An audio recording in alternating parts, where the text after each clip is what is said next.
స్థానిక ప్రభుత్వాలకు సకాలంలో ఎన్నికలు నిర్వహించకపోవడం అనేది అప్రజాస్వామికం, చట్ట విరుద్ధం, రాజ్యాంగ ఉల్లంఘన అవుతుంది. రాష్ట్రంలో 17 మున్సిపల్ కార్పొరేషన్లు, 78 మున్సిపాలిటీలు, 29 నగర పంచాయతీలు ఉన్నాయి. ఇందులో 11 మున్సిపల్ కార్పొరేషన్లు, 75 మున్సిపాలిటీలు, నగర పంచాయతీలకు సంబంధించినటువంటి పాలక వర్గాల కాలపరిమితి నిన్నటితో అయిపోయింది. అంటే 2026 మార్చి 17తో అయిపోయింది. ఈరోజు నుంచి 2026 మార్చి 18 నుంచి ప్రత్యేక అధికారుల పాలన, స్పెషల్ ఆఫీసర్స్ పాలన వచ్చింది. ఇది రాజ్యాంగ ఉల్లంఘన.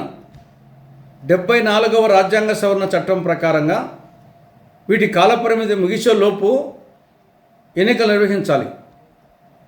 నిర్వహించకపోవడం అనేది చట్ట విరుద్ధం, రాజ్యాంగ ఉల్లంఘన. అదేవిధంగా గ్రామ పంచాయతీ, రాష్ట్రంలో 13,324 గ్రామ పంచాయతీలు ఉన్నాయి. వచ్చే నెల 2వ తారీఖుతో పాలక వర్గాల కాలపరిమితి ముగుస్తుంది. 73వ రాజ్యాంగ సవరణ చట్టం ప్రకారంగా ఏప్రిల్ 2వ తారీఖు లోపల ఎన్నికలు అయిపోవాలి.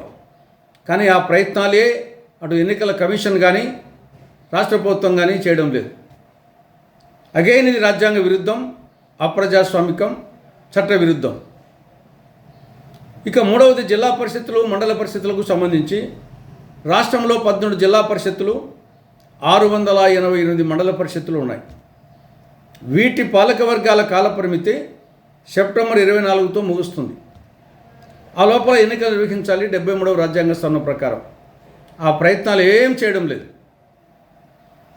రాష్ట్ర ఎన్నికల కమిషన్ తన బాధ్యతలను విస్మరించి నిమ్మకు నీరెత్తినట్లు ఉండడం చాలా దురదృష్టకరం, చాలా శోచనీయం.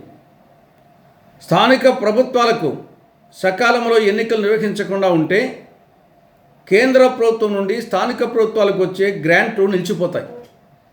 ఆ విధంగా అటు స్థానిక ప్రభుత్వాలు, ఇటు రాష్ట్రము ఆర్థికంగా ఇబ్బంది పడుతుంది. కాబట్టి ఇక ఏమాత్రం ఆలస్యం చేయకుండా వీలైనంత త్వరగా మున్సిపల్ కార్పొరేషన్లకు, మున్సిపాలిటీలకు, నగర పంచాయతీలకు, గ్రామ పంచాయతీలకు ఎన్నికలు నిర్వహించాలని, సెప్టెంబర్ 24వ తారీఖు లోపల జిల్లా పరిషత్తులకు, మండల పరిషత్తులకు ఎన్నికలు నిర్వహించాలని కాంగ్రెస్ పార్టీ అటు రాష్ట్ర ఎన్నికల కమిషన్ను, ఇటు రాష్ట్ర ప్రభుత్వాన్ని డిమాండ్ చేస్తూ ఉంది.